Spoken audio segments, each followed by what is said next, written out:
So it's time to get this show on the road. Barbara Mallory Caraway, welcome to Time. We're going to talk tonight about criminal justice reform. As you know, that is one of the issues that I will champion when I get to Washington. I am running for Congress in the 30th Congressional District in the March 3rd Democratic primary. I'm number 3 on the ballot. March the 3rd, 3 on 3.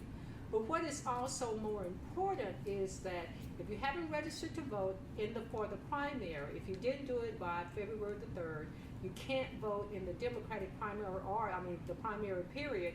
You'll have to wait until the next election. It takes 30 days to qualify to register for this particular March election. Now, people ask, well, where is Congressional District 30? It's everywhere. It's almost 800,000 people.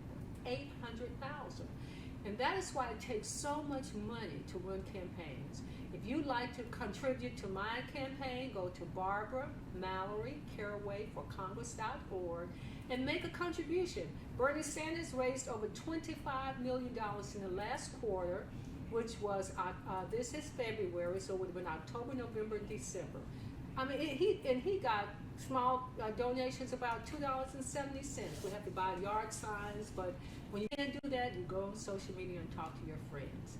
The election is March the 3rd. If you live in downtown Dallas, Elm Thicket or North Park, Arlington Park, downtown, Old East Dallas, Pleasant Grove, Cedar Hill, Duncanville, DeSoto, Lancaster, Glen Heights, Wilma Hutchins, you can vote for Barbara Mallory Caraway for Congress. We can work together. We will work together. Not yes we can, yes we will get things done in Washington. I'm not asking you to send me there alone. I'm asking you to go with me to Washington so we can make a difference. And I have many, many platform issues that I want to talk about. Healthcare, that is an ongoing issue. We pay such high premiums, including myself, for insurance that you can't even use. And why can't you use it? Because the deductibles are so high. By the time you pay the deductible, for people who don't go to the doctor a lot, you've paid out literally thousands of dollars annually. You paid these high deductibles. You're paying all this money for these prescriptions, and it's just hard to live.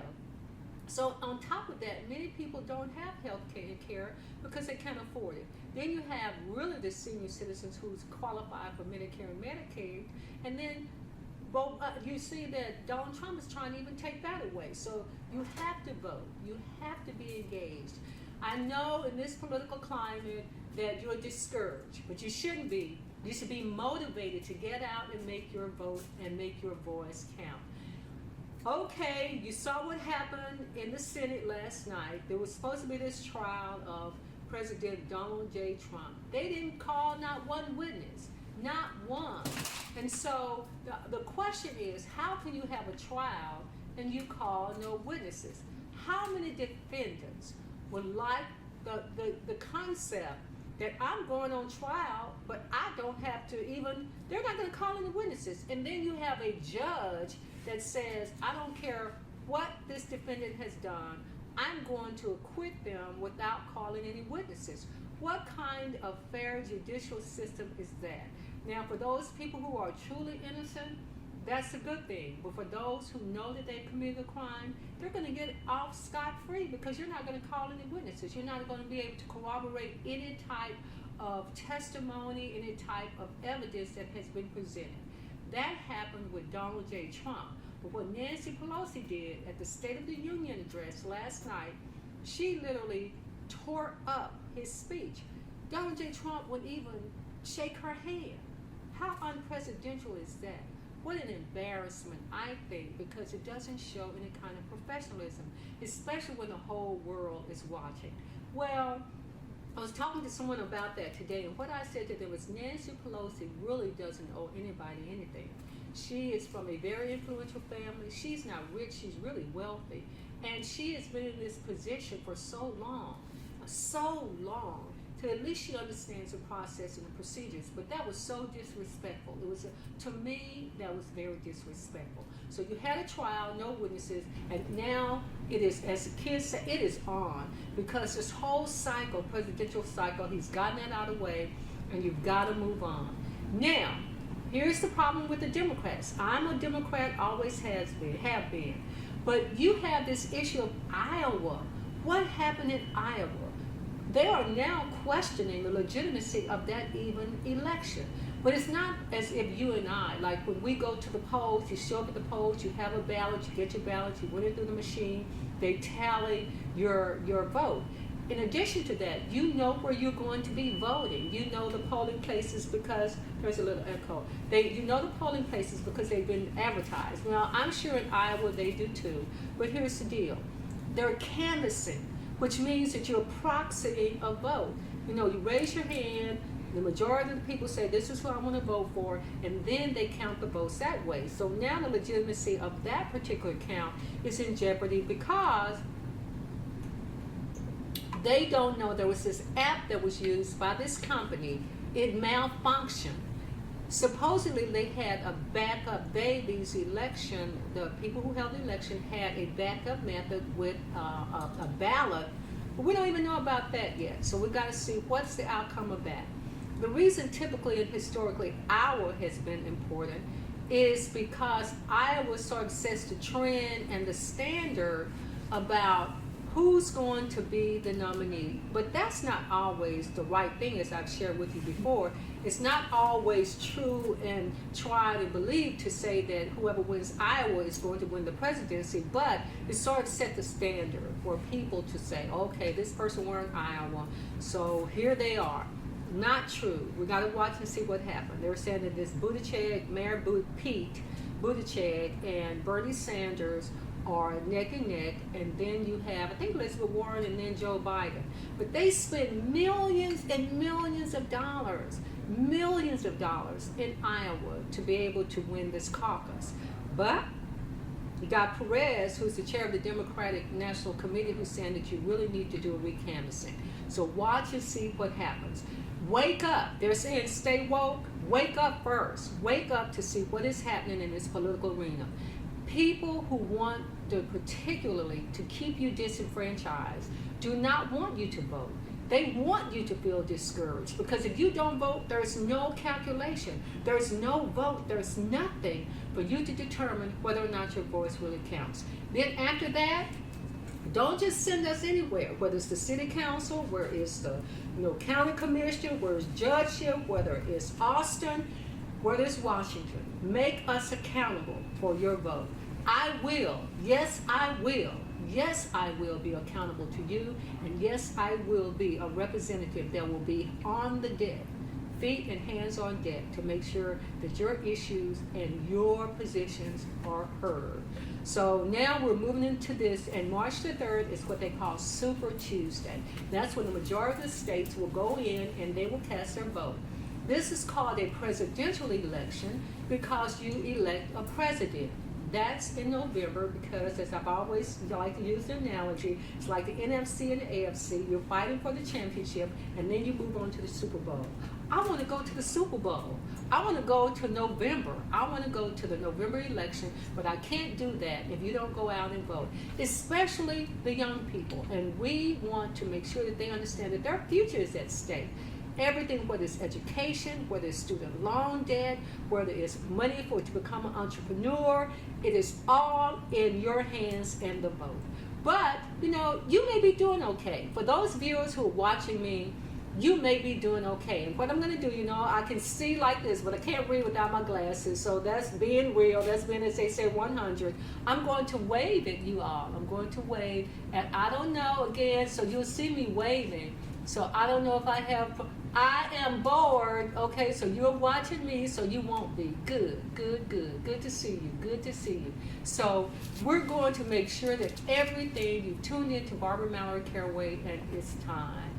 I I am on. She said, I didn't mean it. She said, I'm on board. All right, Jackie, I'm on board, she said. Well, I'm glad to know that you're on board. And I've called your name. And so Jose Gant is watching. I'm calling you all's name. If you don't like that, you need to tell me. So I'm going to make sure. Ronald Morgan, Elaine Bennett, Jackie Woodwards, Patricia Lipsy.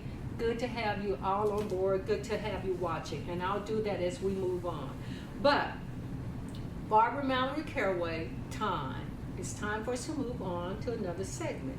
Now, why is it there's time? Because to everything there is a season and a time to every purpose under the sun. A time to be born and a time to die. A time to plant and a time to pluck up that which is planted. A time to kill and a time to heal. A time to break down and a time to build up. A time to weep and a time to laugh. A time to mourn and a time to dance. A time to cast away stones and a time to gather stones together. A time to embrace and a time to refrain from embracing. A time to get and a time to lose. A time to keep and a time to cast away. A time to rend and a time to sow. A time to keep silence and a time to speak. But now's the time to speak up. It's not time to get, I just had to interrupt for that. A time to love, oh my gosh, and a time to hate. A time of war and a time of peace. What profit had he who had worked in that wherein he labored? I have seen the travail which God had given to the sons of men to be exercised. Oh, hi, Lauren. She made it. My co-host is here, but I'm going to continue on with my introduction because Lauren actually it's really worked for me for a long time. She started with me in one of my campaigns as a volunteer, and she's gone to bigger and better things. She has gotten her, well, not that not working with Barbara Mallory Caraway is now the bigger and better things, but I'm proud of the accomplishments that she has made. But remember, March the 3rd, I cannot say it enough. I cannot say it enough. Make your voice heard. And if you need a ride to the poll, call a friend, call me, call Barbara Mallory Caraway. You can go on my website, send me a message. It is time for us to be able to move on. I'd like to welcome Paul Booker on board. Great to know that you're watching here on Time with Barbara Mallory Caraway. We really want to encourage our young people, really want to encourage them to get involved, really want to encourage them to know that people care about them. And what I'm really concerned about, we talked about healthcare. Education is a big concern of mine, not only for our teachers who deserve to get paid more, but they have a really, really tall order to be able to achieve because of the thing.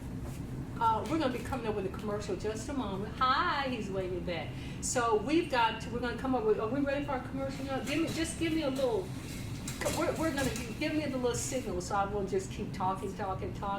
All right, y'all, hold on just a minute. We're going to come back. We're going to talk with Lauren, who is a millennial, and she's not one of those, she's a seasoned millennial. Millennials are really from like 18 to 35, 32. She's not quite 30. She's like, oh, it's okay, Lauren. It's okay. But she has lived a little longer, and I always want to offer a different perspective. When we come back, we're going to talk with Lauren Brown, but we have some other things to talk to you about, too. I'm Barbara Mallory Caraway, and you're watching Time on the Mujoju Network. All right. Omeo Network. Omeo Network. Omeo Network. We'll be back right with you in just a minute. Thank you. We'll be back. Introducing UmyoCards.com, UmyoCards' newest business-to-business and business-to-customer branding app, employing youth, educators, school staffs, youth clubs, nonprofits, educational institutions, and families internationally with residual earnings while empowering small business owners. Residual simply means the money never stops coming in, even if you decide you want to take a year off. Umyo's objective is to become the only virtual card service that's for the people. Umyo Cards not only keeps track of leads while helping business owners engage with their contacts on the regular, but Umyo also offers a special platform to stay in the know. A 50-50 partnership with a new way of fundraising. With half the shared interest going back to our communities weekly, you become your own boss with your own product. Simply provide your name and email, and you will receive a personal referral link that you can share with potential small businesses and existing partners in your area. Join us today and discover the many advantages. Presentamos unyocars.com.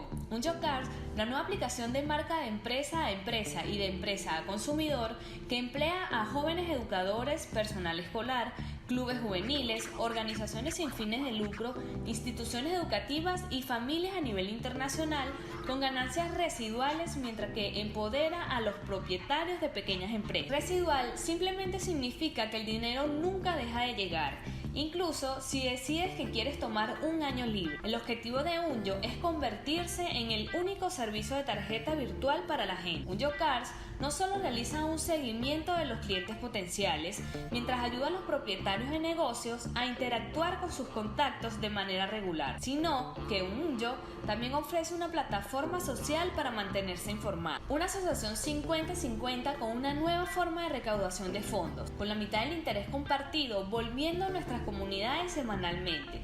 Te conviertes en tu propio jefe con tu propio producto. Simplemente proporcione su nombre y correo electrónico y recibirá un enlace de referencia personal que puede compartir con posibles pequeñas empresas y socios existentes en su área. Únase a nosotros hoy y descubra las muchas ventajas.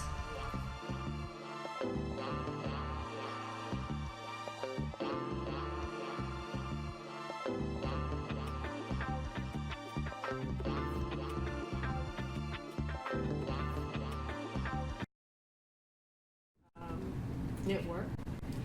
All right, you're back live on Facebook, Barbara Mallory Caraway. It's time. It's time with Barbara Mallory Caraway, and my guest Lauren has joined me, but we're going to talk with her in just a minute. But I was sent offline, not on the actual network, but onto the Facebook friends, about the alarming rates that our young people, juveniles, are being pushed into the system. They're always talking about pipeline to prison. That is real. It is real. And I think, too, that the reason that some people don't vote is because these issues that affect their families are not being addressed. Things like how now more young people are getting involved in the criminal justice system for small crime.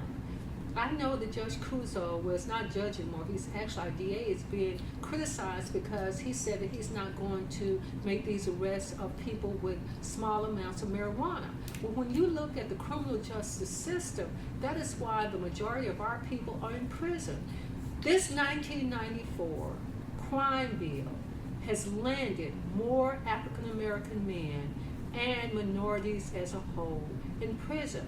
My opponent, Eddie Bernice Johnson, said that she would not apologize for supporting that bill. She is the only sitting congressperson who is still in Congress who voted for that bill. So that means she's been there going on 30 years. 30 years. And it's not the fact that she voted for it. She said she wouldn't apologize. Well, you don't have to apologize, but you've also done nothing to correct it. You've done nothing to try to make a difference. You've done nothing to try to keep our young people from moving through that judicial system. That's unfortunate, and it's very, very sad. It is very, very sad. So I'm going to go ahead and welcome Lauren. Hi, Ms. Caraway. Hello. Then, Lauren, when I said that you weren't this, well, you're not 18 or 19, but you're a seasoned. Well, Why are you guys out here telling my age? I'm 28. Well, it's okay because, let me tell you. Do you know how many young people within the last few months will not be able to say that because they were killed by gun violence? Yes. Not only they killed themselves and others with gun violence. They are committing suicide, hanging themselves. They are going homeless. They're dying on the streets. So, I could tell my age too. It's all public knowledge. I can't hide it. But you should be proud of that because so many people wish that they yeah, that's true. It is a blessing. It is a blessing. Kobe Bryant and his daughter was 13. I know, that's so sad. Yes, and of course some of those other people on that plane that died with him. So it's not as if it's something especially for women. Mm-hmm. Men are distinguished when they get a certain age.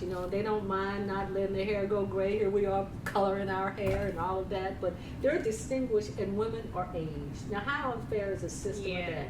And in America, they don't really reward you for aging. In these other countries, listen, I've told you all this before. I watch a lot of these Chinese dramas that you have to read the subtitles. But the reason that I do that is because I'm trying to relax my mind. So if I just concentrate on the what's going on with our American dramas, which I do, so it is a deterrent. But I'm saying that to say that they revere aging and wisdom. Yeah. We're just the opposite in Yeah. America. We really are. But welcome to A Time with Barbara Mallory Caraway. And it's been some time since we talked, but we went into each other quite frequently these last few weeks while I've been campaigning. Lauren joined my campaign about what? Was 2016 or 18? It was 2018. 2018. She volunteered, and I'm proud of her because she's gone on and she's continued her public service work. She's an employee of the Peace Center, but she's also involved with this millennial group, and the name of it is MOVE. I went to the event with them last night. They're millennials, professionals, and non-professionals. They're just people who are concerned, young people who are concerned about their future. And if they're concerned about their future, you need someone that can relate to them to be able to move them forward. So Lauren, welcome. Thank you for having me. Yes, I'm glad that you were able to make it. You were out there in that traffic. Yeah, it was real bad. My Uber, and then he thought he was taking a better route, and it was a longer route. It was the whole thing. Well, at least you had enough wisdom to come in the Uber. In fact, let me tell you all what I've started doing. Because of the weather and because of the cost, 3 days a week I work downtown Dallas. It was costing me $8 a day just to park. So if you're parking in some of these parking lots, and some of them are more than that, then if you're spending $8 or $9 or more a day for a meal, that's a lot of money. So I've started to take the train in some days, not every day. So I'm going to take the opportunity to show, Dartmouth's been around for a long time prior to what some people want to take credit for. But I take the train, and it's so much more convenient. And I will continue because tomorrow I have a meeting, so I'll have to drive in. But I don't have to worry about fighting. I don't live too far from downtown, but I can just get on there and just go on, and I don't have to worry about it. So you said Uber. I could probably get just as much with Uber. Yeah, I mean, DART is definitely a better way for public transportation if you're trying to save money. But right now it's kind of cold, and I've been frustrated because the bus and the train's having aligned a little bit. So I want to talk to the DART board about that. But that's a topic for a different day. Today is criminal justice. It is, but you need to do that. I'm glad to hear you say that they can align, and you need more public transportation rather than less, and it needs to align. Now, Lauren, what was interesting, we talked about incarceration in the United States, and do you know that the United States has the largest prison population in the world and the highest per capita incarceration rate? And this is in 2018, so these are pretty current statistics, that in the U.S. there was 698 people incarcerated per 100,000. That's an alarming rate. And in addition to that, we have in Congressional District 30, because of this crime bill that was passed in 1994 that our current representative has said that she's not going to apologize for, we have 2 zip codes, 75215 and 75217. You know, because you work at the Peace Center. Yeah, and most of my criminal justice work was when I was with the ACLU, but all of that is true. The United States, we have a quarter of the world's prison population. So 25% of people that are incarcerated in the world are incarcerated in the United States. And actually in Dallas County, when I was with the ACLU just last year, we filed a federal lawsuit. And so a federal judge actually ruled that Dallas County, the way we do our bail system is currently unconstitutional. So we're actually out of compliance with the American Constitution as far as the fact that we incarcerate 70% of the people that are incarcerated on bail. That means they haven't committed a crime. So that means that we are jailing people simply for being poor. So I think when you bring up those numbers, that's an issue.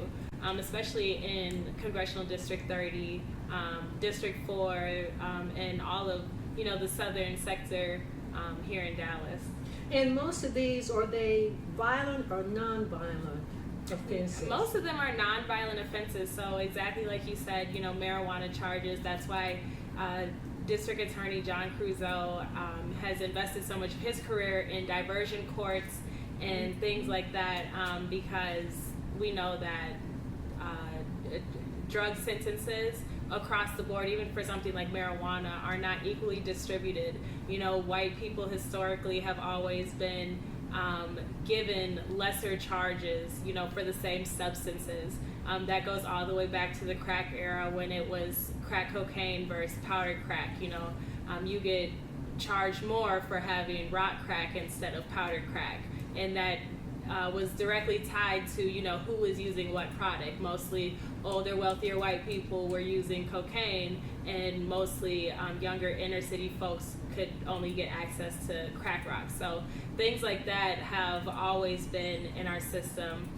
So some people like me who are millennials, we actually believe in abolishment of the prison system, but criminal justice system overall, to try to build a more transformative and restorative justice system where we can start decarcerating people, especially those who just have things as simple as drug offenses and all of that, because I also don't think it's fair that now that there's like this booming marijuana business and everybody who is not black or Hispanic now sees they call it the new gold rush. Well, they actually call it a green rush. That's like what they're calling it, because now everyone in states that people are still incarcerated for marijuana charges are now creating multi-million, billion-dollar cannabis hemp industry businesses. And I just think that right there is a direct contrast that could be addressed right away, because it's right in our face. And so what do we do? When you said to address that right away because it's right in our face, how do we do that? I don't want to go to Washington. You know that because you tried to help. Yes. So when I get to Washington, how are you and people, yes, I will, how are you going to help me address this problem? And what do I need to do? What type of legislation do I need to introduce? Well, I think we have some pretty great examples. I always, my people are from Chicago, shout out Southside. But the Evanston mayor, she's an African-American, Evanston, Illinois, she's an African-American woman, and she just created a reparations bill on a local level that actually states that because I believe she legalized a portion of marijuana sales or something like that. Was it for medicinal purposes? I believe it was. A lot of them, even Texas, quite frankly, has the Texas legislature passed a medicinal, which means even for medical reasons. Yeah. Okay. But the taxes that will come from that industry or that bill that she has now created will directly be reinvested into the black communities and black areas that have been historically suppressed in Evanston. So that's an example. And then they have in California started releasing people. I think last year they did a large release of around something like over 20,000 people had their they were released and had their marijuana offenses expunged and things like that. But those are again minor, and even when those things happen, there are stipulations on it. It's you had to be the shining star, the cream of the crop, couldn't have any offenses once you were in prison or in jail. Couldn't get in trouble. So it still doesn't really hit the full scope. Like I said, especially because if you're sitting in jail on bail, so that means that you can't pay.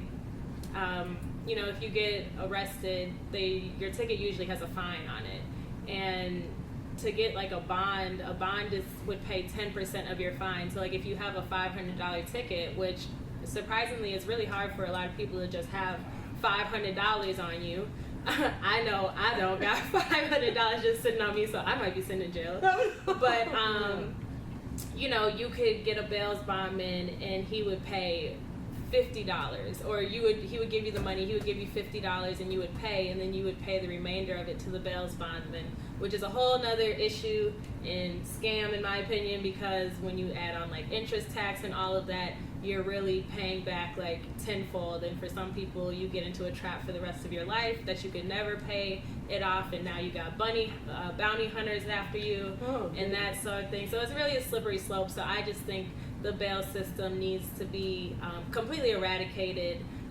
But then you have people that push back on that, you know, because people that can pay bail and can come up with that money, you know, they get out of jail. They don't have to sit in jail and wait. But the truth of the matter is that's a very small portion, you know, even for, you know, the dope boys that may have the money on the corner and they can get out that same night, that's a very small portion of the population. You know, most people, the everyday people getting pulled over in traffic stops, walking down the street, you know, things like that, we're not getting released. We're sitting in jail on bail. And then the taxpayers, what happens too? The bail get all this money, so it's a cash cow.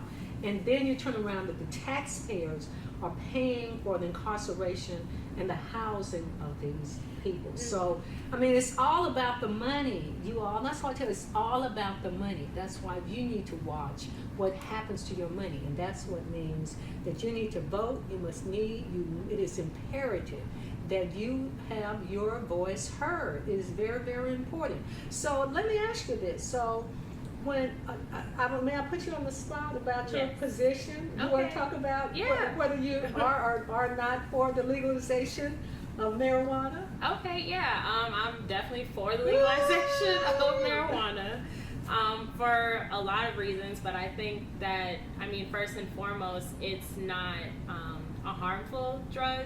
So if it was a matter of, you know, just why, if I had to come at it from a debate standpoint, it's why is marijuana more regulated than alcohol? You know, and alcohol has actual death tolls attached to it, where to this day, and we're talking about like straight from the ground, you know, marijuana, not like K2 or anything that's laced like that. To date, there have been 0 marijuana deaths.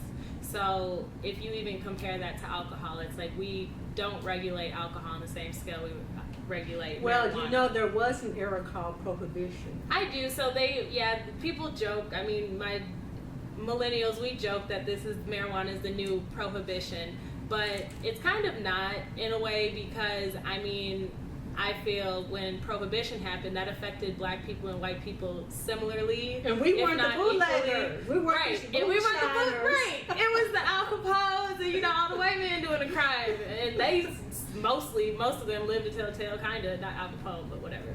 But so that's just from a basic standpoint why I would support it, because I know that mainly it's been used historically as a target to target African American men and now women, who use it as, yes, like an economic profit, but also for personal and recreational and medical purposes. So I have some friends that are really into the weed mixology. So what about some used to say, these studies that say that it's an introduction drug, that if you start smoking marijuana, then it leads to harsher and more potent drug use. Yeah, I wouldn't say that. And if I have to put myself on the spot, in the states that I have used it where it's legal, that's the only drug I have, quote unquote drug. It's even hard for me to call it drugs. I don't view it as that. I usually just call it a herb. But I have never used anything else in my life, and that's honest. That's not just like for the show or camera. So that's good. So from a personal standpoint, I just can't agree with that because my life conflicts that statement. Okay, so you're not a user, but you're an advocate because of the consequences that have happened to particularly the African American and minority communities of these incarceration rates that has resulted from that? Yes, I would say that. And also too, because there are like actual, scientifically proven health benefits, which is something that I don't like that is now, like that research is being suppressed, because it would directly contradict the history of the incarceration and the myths that were told around marijuana, but I'm pretty positive a high up former FBI agent from around the 70s and 80s already whistle blew that, you know, the classifications that they had made around substance or type 1 or type 2 drugs was completely race-based. So that is the only reason that marijuana fell into that, because at the time it was a drug that mostly only African American, Black people were using. And they knew at the time that it was not as harsh as, you know, crack cocaine and heroin and MDMA, things so you're like not, that. you're just talking about marijuana. Yeah, but okay, those are the drugs that are listed as type 1. So the federal government, the way it's listed and why people are getting life in prison is because they have it listed as type 1, which pretty much equates it to something like crack cocaine or MDMA, which they're very, very, very far on the scales of like psychedelics. Well, we're going to talk about our youth population, but let me read these statistics to you. Hispanics, and this is of all races, were 20.6% of the total jail and prison population in 2009. Hispanics comprise of 16.3% of the U.S. population. This is according to the 2010 census.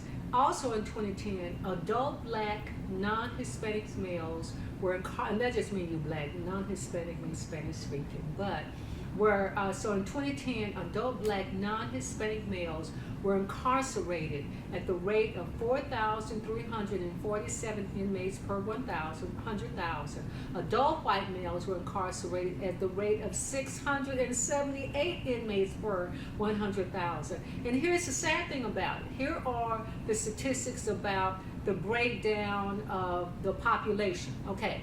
In 2010, inmates in adult facilities by race and ethnicity, jails and state and federal prisons. Whites, 64% of the population, were incarcerated at 39%. So that's 450 per 100,000. Hispanics, 16% of the population and 19% of the incarcerated population. And the national incarceration is 831 per 100,000. Now listen to this. You have, in 2010, you know, we're going through the scene, you have African Americans who are 13% of the population, but 40% of the incarcerated population, which means that we are 2,306 per 100,000. And all of this is because the majority are non-violent drug offenses. Non-violent, but you know what? Well, let me ask you this. We got to talk honestly about this. When you look at the fact that I say, okay, if you want to do that, if you want, because the push is, many states argue, like Colorado, you know, California has released some people. When you look at the nationalization, because there is the push to have a national legalization of marijuana. Now, at least with alcohol, you have programs to deal with people who have these, who are alcoholics and have these problems with alcoholism. There are strict rules about how your behavior should be when you go to work. And this guy said, well, how do you know they're not drunk? So anyway, so would you put any stipulations if they're voted to on a national level, any type of stipulations about workplace usage? How do you deal with that? Yeah, absolutely. I mean, you need rules and regulations for anything as long as you're living within law and order. So I would say, I think we start with the age limit. I mean, well, again, we can mirror some of the other substances that we have publicly regulated historically, and so we could start with the age limit. We could start with, you know, the type. So when, what do you mean type? Well, because there's a difference between recreational marijuana and medical marijuana, even when it comes to like dosage of potency. So like medical marijuana is going to be more potent than your average marijuana that you would probably just Medical get marijuana? out of the street. Yes, because it's a higher concentration of THC to deal with the pain. Really? Yeah, and there's like psychedelic and non-psychedelic where it's like only CBD, like more CBD than it is THC. So these are things that like you have to take into consideration and talk about, because it would also be like who is using it. And when I say like an age limit too, I'm not just saying like for like youth and being like, oh, you can't use it until you're 18 or you can't use it until you're 21 or whatever. I think also on the other end, we have to talk about, if you have certain health conditions or, things like that, if you're more prone to seizures or things like that. Like I grew up with a sorority sister who actually, the one time she ever tried, marijuana, she ended up having a seizure because she was epileptic, and we didn't know that would trigger that. So that was a learning experience in that moment. So things like that just need to be taken into consideration, but I think it can be done, and I think honestly it will work out a lot better for most people if we just go ahead and do that instead of trying to keep it criminalized. I mean, the only reason it's remaining criminalized is completely for profit, the profit of prisons, the criminal justice system. And now, as with many things that white people do, they're trying to like slow the tide, the turning of the tide, so that's why everyone just isn't simultaneously getting released now that we have this like booming marijuana and cannabis and hemp business growing. All about because they're trying to like now it's a new sector of business that they're trying to fuel as many of their resources, their family members and children and stuff into that. So well, hello everyone, Facebook and on our network, and Barbara Mallory Caraway. You're watching Time with Barbara Mallory Caraway, and my guest tonight is Lauren Brown. Lauren works for the Peace Center. She's worked for the ACLU, and she started out with Barbara Mallory Caraway. Didn't you say that? Yes, Barbara? I did. Yeah, so see, I'm a motivator. I'm a pusher of transitioning, giving other people a chance, not staying there till you die.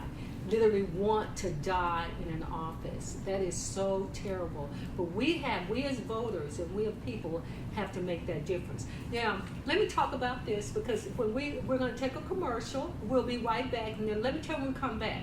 We're going to talk about youth incarceration in the United States, these United States of America. We'll be back in Time. I'm Barbara Mallory Caraway.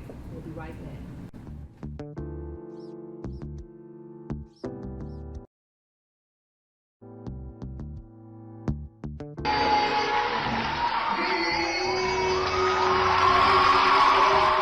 Hey there! Have you ever wished for the whole world to hear your voice? If you are looking for insightful content on any and every topic, if you want to connect with communities across the globe, if you want to make an earning while doing what you love, or if you're just simply looking for a place with wholesome fun, then hold tight, because we have just the thing you need. Presenting the world's first ever youth-hosted talent show, Unmasking Your Opinion, or UMYO. Designed to provide a platform for every individual to create content that speaks of who they are and what they stand for. This show is going to eliminate physical barriers and bring people together. UMYO is an educational, family-oriented show comprised of weekly talents, podcasts, dramatizations, one-on-one interviews with community leaders, entertainers, artists, and more, where everyone from youth to adults can upload their videos and get their content live streamed to over 240 countries in the world. The entire hosting, producing, directing, and streaming of the shows will be executed by youth interns from schools, community colleges, and universities, thus giving them an incredible opportunity to gain experience. The best part is that both interns and winners will share in weekly earnings made through the weekly and bi-weekly shows. Sounds amazing, right? Entering your content in UMYO is easy. Visit our website, www.umyonetwork.com, to register. Give an audition, held on every second Saturday at 12 p.m. Once done, you can upload your 2 minutes 15 seconds performance videos online for everyone to see and vote. And it costs almost nothing. Just a one-time audition fee of $20 and then $5 per month to upload. UMYO will use all collected monies towards supporting the show cost and to reward weekly talent hunt winners with gifts. And for those of you just looking to watch and have a good time, Umyo is like having your favorite radio host on demand.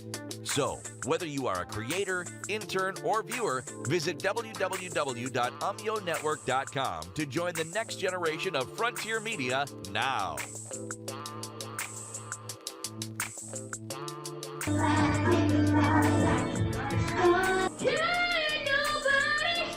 How's everybody doing? This is a song about a friend on the road.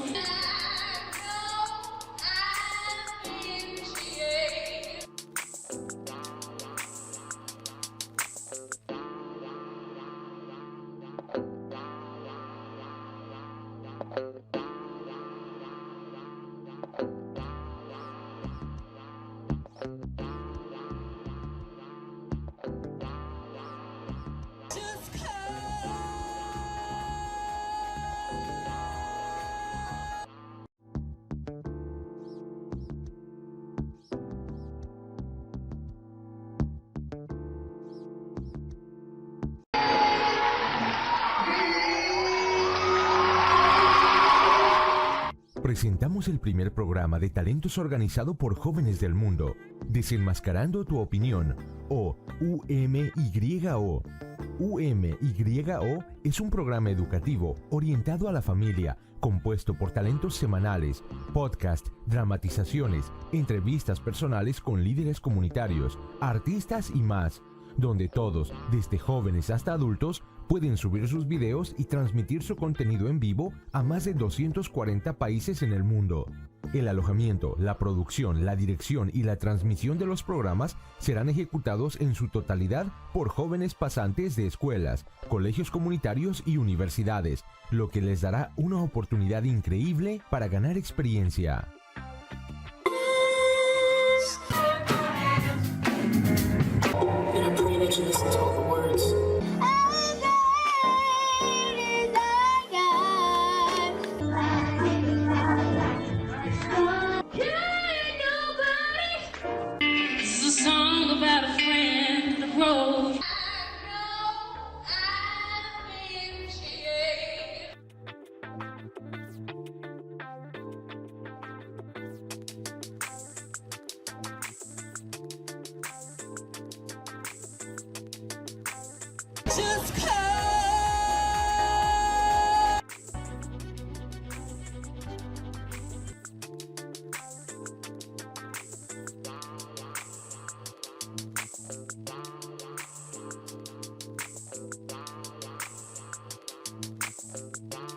ACLU, and we're talking about incarceration. And let me read this to you. In 2013, there were 102,400 adult females in local jails in the United States and 300,000 adult females in states and federal prison.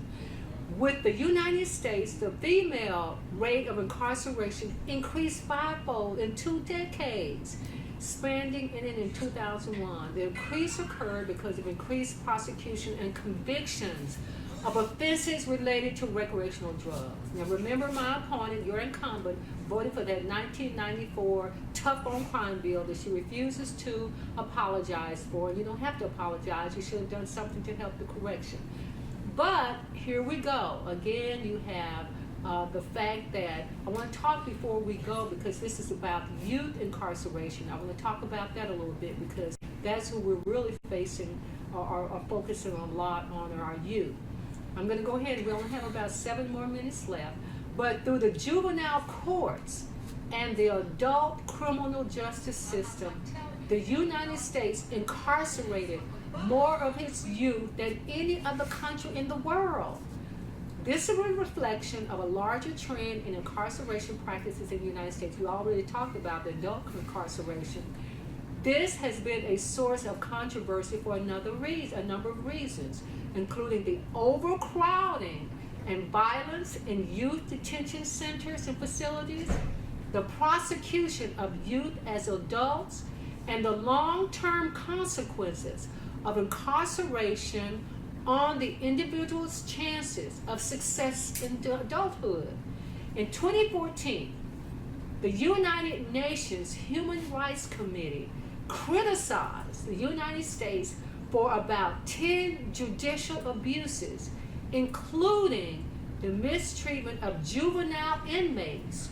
A UN report published in 2015 criticized the U.S. for being the only nation in the world, listen to that, the only nation in the world, that is just terrible, to sentence juveniles to life in prison without parole. According to federal data from 2011, around 40% of the nation's juvenile inmates are housed in private facilities. That is why I said we need to end for-profit prisons. The incarceration of youth has been linked to the effects of family and neighborhood influences. One study found that the behaviors of family members and neighborhood peers appear to substantially affect the behavior and outcome of disadvantaged youth. And when you look at my platform, that's what I talk about. Getting these youth early. It used to be you had after-school programs. They used to talk about latchkey kids. They used to talk about the fact of extracurricular activities, funding these programs, arts programs, getting them early. And the fact that you now have all of these, the majority of these guns, these murders who have been committed by young adults are under the age of 25. So something had to happen. But we've got to take the profit out of prison. Now, you may say, well, Mono, everybody that's in the sound of my voice and beyond has someone who is affected by the criminal justice system. And then if you're not, you have the privileges and the rights to so they don't have to go through that. You can buy people off. So we have to get a handle on it. People don't want to talk about it because maybe they're embarrassed or say it doesn't directly affect them. And those who it directly affects, they say it doesn't do any good. But Barbara Mallory Caraway, I will change that. I will work for you. Lauren Brown has been my guest this evening. And we're going to continue to talk about these very, very important issues that can help transform our communities, where you do feel safe, where your children feel safe, where you can have a neighborhood that is not riddled with violence and with poverty. District 30 has the highest poverty level, one of the highest poverty levels in the country. So why don't you elect someone who wants to help you do something about that? You may not have poverty, but someone you know does, and guess what? It's a ripple down effect. I'm going to let Lauren have the last few words because he's having a few more minutes. It's time. We're almost out of time. So, Lauren, I want to thank you. I'm so proud of you. Yes, and you need to join me when I go to Washington. You need to continue to do will. that. You know, shoot, if you got a legislative assistant position for me, I'm definitely going to take it. Or, chief of staff, but whatever floats your boat. So I want you to have the final words. We talked about many things, about the criminal justice system as it affects your bail bond, as it affects the decriminalizations of marijuana. And I want you to close out this time with Barbara Mallory Caraway about what you expect me to do once I get to Washington. Yeah, well, I definitely expect you to stand for the people, especially for the young people. Like you said, you gave me my first chance in this political advocacy work that I now do in Dallas. I'm now the deputy director of the Dallas Peace and Justice Center. So even when I met you 2 years ago, my life in the social justice world has turned around twofold, and a lot of it was because of the training and foundation that you gave me. So thank you so much for that. And I am fully confident that, around all these topics that we talked about today, mass incarceration, the federal legalization of marijuana, in its relationship to the criminal justice system, and even youth incarceration, I think you are definitely the person to address these things. And I don't think that you're going to get to Washington and let us down. I think you're going to be one of the few people in Washington who's putting up a fight daily and staying very connected to their local community. One of the first projects that I worked on, against the city of Dallas, was the youth curfew. And not to say that youth shouldn't have regulations and that there shouldn't be a curfew, but it was mostly to say that the way that we were doing youth curfew was penalizing them, and incarcerating them in the city of Dallas. Okay. And so we need someone like you who can speak, not only speak about what's happening on a local level, but address how what's happening in Dallas on a local level mirrors a lot of the injustices that we see on a Well, we're federal going to run out of time. See, she has a lot to say, too. That's why we're going to have her back. But I'm Barbara Mallory Caraway. I'm almost out of time. I'm going to take this last time to pitch me and tell you why I want to be your representative in Washington. I will, yes, I will be your voice, your advocate, your representative.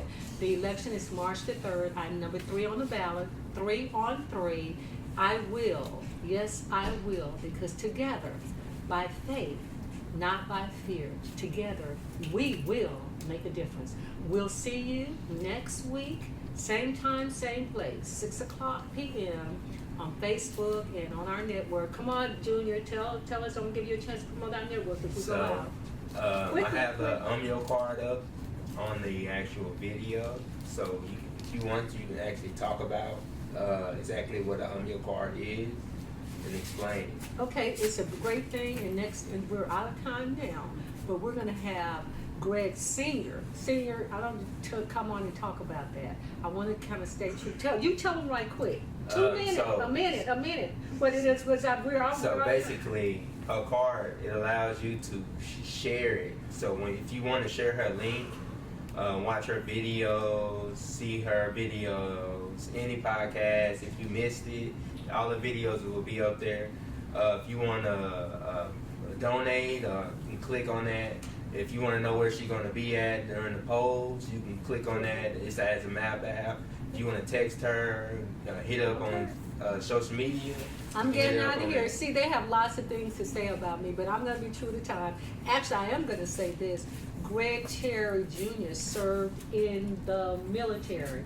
He was in the United States Air Force. So, see, we got to fight for our veterans, too. But I really am out of time. I really have to get out of here. So we really will see you next time.